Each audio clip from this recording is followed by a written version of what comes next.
Welcome to the Puget Sound Underground's new show called R.A.I.N. R.A.I.N is real people, awesome stories, inspiring narratives, and new so wholesome it doubles as a multivitamin. On today's episode, we wrap up our first community roundtable. We ask a local dad how to do things, and we meet a Seattle CEO who's on a mission to help us all support the small businesses and people we care most about.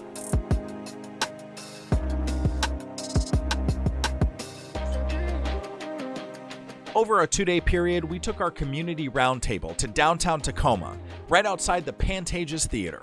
We captured some inspiring thoughts on what great communities look like and what we can do to improve the communities we belong to. This is day 2 of 2. Let's check it out. Dialogue is the cure for creating the solutions we so desperately need. If we can't speak, Right. we're silenced, and therefore we can't come up with viable solutions. And so this is peace. Yeah. And I want to thank you for hosting this. Absolutely. And I think it goes beyond just the conversation, though. Jesse and I were just talking about this. The conversation is a very critical factor, but the level of the conversation we have, I think, is even more important because, and this is what we were just talking about, if we look at this conversation, right, and we could take anything. We could take poverty, we could take homelessness, we could take the safety net that we were talking about on the podcast. If we took that, we need to view it like a pie. Okay. All right. Right? I like pie, right? Let's Me talk too. about pie, Yeah. okay? If we're looking at this like a pie, and some people want to take a slice of that pie and treat it like it's the whole conversation. They get so narrowly focused on one element of the conversation that they're ignoring the implications of that slice of pie to the rest of it. Wow. So I think if we're going to have this conversation, we should zoom out a little bit. Okay. And I think with how divided we all are right now because of I don't want to, propaganda is real, but there's just the different factual information that's coming from all different angles here. You know, we want to, in order to critically think about any topic, we need to understand as much as we can about all of the implications around it. I see. Right? I see. So I focus on having conversations at a high level that include all of the different pieces of the pie. I see. So you're talking a lot about education. 100%. Through getting different perspectives, we're learning more about and educating ourselves about what's really going on. That's right. Versus being narrow-minded, and then we're not able to hear other people, right? Yeah. Well, you brought up a very key word that I really like to talk about, and that's the difference between education and schooling. Oh. Right? Because schooling is going and going through a curriculum. Okay. And these conversations aren't in the curriculum. Yeah, they're not, right? They're not at all. So we can't go to school and learn about these things. You might learn about it with your eyes, right? You can see poverty. You can see homelessness, but they're not having these conversations in the context of how do we make it better? How do we fix it? What can we do to improve it? How do we come together as a community, right? Yeah. So I really do think the education portion comes from us having the conversation. It comes from the conversation getting louder, right? You know, let's start on a very broad level. Okay, let's do it. What do you think a community is? Community? What is a community at its basic level? A community is a group of individuals that have found some sort of commonality in order to gain perspective and work together. That's what a community is to me. You see it everywhere you go. People, whether they're, they look different, they have different beliefs, but they come together under, people play video games, they play card games, they come together for fitness. It's a multifaceted, different concept, right? So community to you is not a geographic location. No, it doesn't not have at to all. be the neighborhood you live in. No, it can be. It can be. be. But community could be the school you go to. It could be a hobby that you're a part of. It could be a lot of different things, right? Yes. And in that, what it really is, it's a bond that people share under an underlining premise, and because of that bond, you're obligated and bound to that person. So there's a type of responsibility there. I like that, and that's totally true. So if we now understand that the community can be anything, what do you think the ingredients of a healthy community are? What do you think the different facets of that community needs to be in order to be successful? Number one is communication. You can't have a successful community without communication. It will crumble and fall. Someone's voice will be heard and another person won't be heard, right? And when we don't listen to each other, we slowly but surely disconnect. So I believe communication is a big one. Let's talk a little bit more about the leadership of a community. And this could be at any level. Again, this could be a chess club. It could be your neighborhood. It could be a lot of different things. What do you think makes a good leader in a community? Well, I think about my own, my peace bus that I created. Mainly as far as leadership's concerned with my own company, it's listening. It's listening. An effective leader listens to the people who he's working with, but not only that, but they listen to move forward, right? Someone who is just appointing themselves as a leader isn't going to care what people have to say. They won't talk with them. Someone says something like, it's about me, me, me, me. But a leader listens to those around them and uses their input to move forward and gives them credit for it, and also pursues friendship with those that they work around. We are human beings, right? The more we humanize people who are around us, then they will feel comfortable to move forward with you, and then they will see you as a natural leader versus a forced leader. Let's talk about inclusion, right? Okay. We talk about the idea that we're coming together for a cause, right? We have this central idea. What about outside of that? I mean, you've got a lot of communities that say, well, we're only looking for these kind of people, right? How important do you think inclusion of everybody around that central idea really becomes in a community? Well, a big thing when it comes to inclusion is perspective, right? If you're wanting to become more cultured in your level of understanding, if you're looking to get a wide arrangement of education, you will have to promote inclusion in any of your endeavors, right? When you don't promote inclusion and you're more of an extractive point of view, then you only get a half side of the story. Not even a half side. You only get a corner. You only get a quarter, right? You're right. So if you want the whole piece of the pie, like you were explaining, you're going to have to reach out to people who are unlike yourself, who don't look like you, act like you, or have your same beliefs, and learn from them and listen to them. And then we can go about creating the positive change that we so desperately need, Oftentimes, in our modern day and age, there's a lot of polarization, right? Yeah. People think so differently that there's no room for common ground. Right. But when we promote inclusion and listen to our fellow neighbors who are unlike ourselves, then we can move forward positively. What do you think the takeaway is from this conversation? What should we be walking away from this table with? You and me and everybody that's watching this segment, what can we walk away with an action item? What could we walk away with to actually put something into practice today to make our neighborhoods a better place, to make our community a better place? Well, James, I want to use you for example. Sure. Okay. You had an idea. You thought, maybe I can get my community to come together to have a conversation about what we can do to move forward. You thought it. You put into action, and we're here. Yeah. We're all here. Yeah. Right? To say that you and I are normal human beings living our lives, we're running and gunning, doing the normal thing. Yeah. And this was possible, made by you. This will inspire others who have ideas about positivity, love, compassion, togetherness, and give them the courage to do the same thing. And with this momentum that we can go about bringing about positive change, I want to thank you for allowing this to happen. This is the change we need. This story comes to us from the heart of the Puget Sound. An incredible inspiration of how a man who grew up without a father turned his attention to helping bridge the gap for others growing up without a dad. After successfully raising 2 kids himself, Robert started his YouTube channel that releases how-to videos, topics on attitude and integrity, and he even reads children's books. This dad is passionate about giving kids and other adults life skills that normally would have been handed down from their dad, but never did. Dad started his channel in 2020 and very quickly netted millions of views and subscribers. He's been featured on The Today Show, CBS Evening News, NBC Nightly News, and even locally on Q13. Introducing our first official Good News ally, Robert Kenny, or otherwise known just as Dad. Here's a snapshot of the positive mentorship he's creating online, dad jokes and all. Okay. Hey kids. Okay. Hey kids. Hey kids, today I'm going to show you how to shave. So today I'm going to show you how to tie a tie. Today I'm going to show you how to unclog a toilet. So today I'm going to show you how to use a stud finder. We're back with Tool Tuesday this week. So today I'm going to read this book. You can start by splashing your face with hot water too, which is something I normally do, but forgot to here. So if you have it up here, that's dorky. If your knot's big and you got a short tie, dorky. Okay, good. So here's something you can do. If you're worried that it's going to come flying up, you can always cut the water.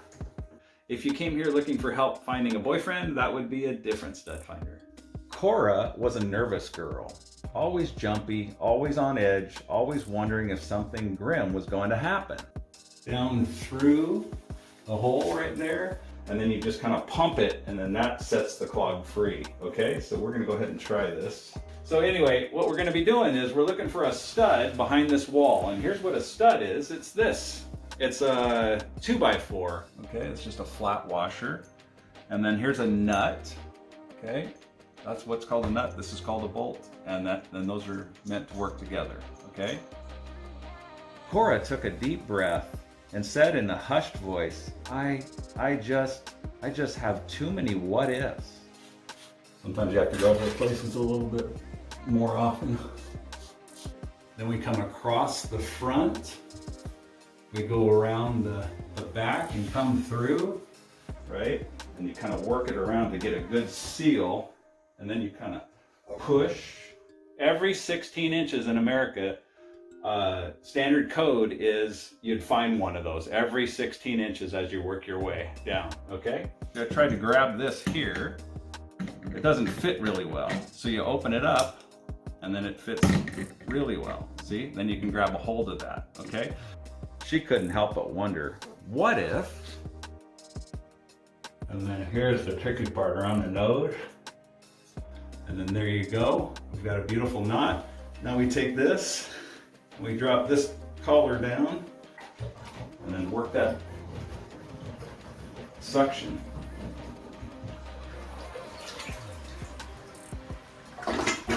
Beautiful, now it's clear. And then once I hit the center, oh, beep, there it is, that's the center. So I hope you enjoyed that. Again, it's been a tough year, so I know we're all dealing with all kinds of stuff. And okay, that's about all there is to it. And I don't even think you need to button this. I don't normally. I leave it a little bit loose so I can actually breathe. I bring it on up, and a nice clean knot. Came out to right about my waist. Especially if you're hanging something heavy, you want to make sure you get into a stud. So you're into something solid, right? Did you hear the joke about the butter? Or I just blew it. Did you hear the rumor about the butter? Well, I'm not going to spread it. So what did the good toilet say to the partially clogged toilet? You look a little flushed. Did you hear about the circus fire? It was intense. Our small business highlight today is very cool. Where you spend your money has a big impact on the communities that you're a part of. Beyond serving as a directory, Intentionalist supports community connection through business profiles based on interviews with local small business owners and meetups that provide the opportunity to meet them and learn more about the stories behind their businesses. Whatever the cause or community you want to support, this company's directory will show you how to spend like it matters. Good morning, Laura. Welcome to the Puget Sound Underground. How are you today? It's great to be with you, James. Thank you so much for joining us on the show today. I'm very excited to tell the viewers of the Puget Sound Underground and R.A.I.N what Intentionalist is all about. And why don't we just start right out? And why don't you explain to us what Intentionalist is? Absolutely. So Intentionalist is an online guide to brick and mortar small businesses and the diverse people behind them. We make it easy for all of us to connect with, learn about, and support the incredible people behind the diverse small businesses at the heart of our communities. That's absolutely incredible. What an idea. How did you come up with the idea for Intentionalist? Really, the idea is something that grew out of the growing recognition that I had of harnessing consumer spending in support of the kinds of communities where we want to live and work and play. I'm originally from Seattle and grew up here, moved away for college and life, and then moved back. And when I returned, the city had changed a little bit, and I was increasingly aware of this tension between rapid growth and transformation in our city and underlying questions about who still had a physical place and sense of belonging when it came to our communities. And as I thought about what I might be able to contribute to address that tension, I kept coming back to the really incredible role that small businesses play in our communities. You also give users of the site the ability to really have a deeper understanding of who is behind these businesses, the actual owners. What do you think it means to your users to have that deep look of who's behind the businesses that they care so much about? James, one of the things that I think we've all observed over the last decade is the ways in which technology increasingly facilitates more convenient transaction. And who doesn't want more convenience in their lives? But I think that what we've lost is that every time we make a decision about where we eat, drink, or shop, it's an opportunity to connect that decision to support for real people in our communities. And so what we have found through Intentionalist is that people appreciate the chance to be a part of a more relational, not just a transactional economy. That's such a big deal too, and really deliberately spending your money. I mean, there's so many different places that we can be spending our money, whether it's, there's big business and small business and a lot of value in both. But, the ability to really have the story behind the people that are behind these organizations and coming up with these creative ideas and providing those solutions. I think that's just such a fascinating thing to do. One of the things that 2020 reminded us of are the ways in which different communities experience hardship differently. And I think that even across the small business community, we've seen that businesses owned by immigrants, businesses owned by people of color, businesses owned by refugees, businesses owned by military veterans oftentimes have experienced the impacts of the pandemic in different ways. And I think that if we want to be a part of a Puget Sound community where people from all different communities have a chance to provide for their families and their communities through their small businesses, then it's an incredible opportunity for us as consumers to get to know and learn about and connect with the people who day in and day out are making our communities better through the small businesses that they run. And that kind of lends to the question of how big of a role do you think small business plays in any community? I appreciate that question because sometimes people mistakenly assume that I've been a small business evangelist my entire life. And while I would say I've been a small business supporter, it's really only over the course of the last 5 years or so that I've personally had the opportunity to deepen my appreciation for the really critical role that small businesses play, not only as the backbone of our local economies. I mean, we all know those talking points, but when you start to look at the additional ways that small businesses create value, shaping the culture of our communities, giving back to and supporting nonprofits, providing space for us to come together and connect with our neighbors and build community. I mean, that value goes above and beyond anything that I had really deeply understood before I started to do this work. Laura, thank you so much for joining us on the show today. It was so great to hear about what you've been building, and thank you for building Intentionalist and helping us support the communities that we care about. I think that means a lot to us. Really appreciate the opportunity. Thanks so much for reaching out. And certainly if you go to Intentionalist and find that we're missing your favorite brick and mortar small business, feel free to suggest it, and we would love to add it to the community. Excellent. Well, I think I'm going to be headed over there to see who's there. Fantastic. Thanks Awesome. so much, James. Have a great day. You too. Thank you so much for spending some time with us today as we spread some good news and inspire those in our community. And an especially big thank you goes out to those who were in our episode today. Without you, we wouldn't even have a reason to talk about good news in the Puget Sound. Now you can find more content just like this on our YouTube channel or our Facebook page.